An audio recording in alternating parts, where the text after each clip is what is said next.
Kaibigan, ito po yung aking vlog ngayong araw. Si-share ko lamang po mga kaibigan na ang aming pananghalian ng aking bunsong anak, no? Okay? Itong aking bunsong anak mga kaibigan, lugaw talaga itong kakainin niya. Hindi po siya sanay mga kaibigan kumain ng mayroong ulam.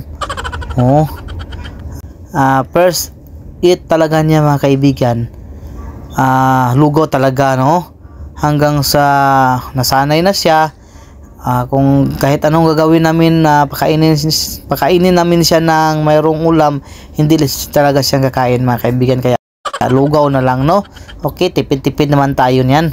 Okay, pero mas mabuti yung mayroong ulam sana. Pero ang sa akin mga kaibigan ngayon, ang ulam ko ay tinapa. Yan po ang alagang sardinas. Sarap. Yummy. Wow.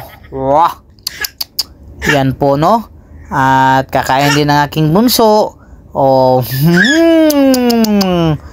Okay, very good.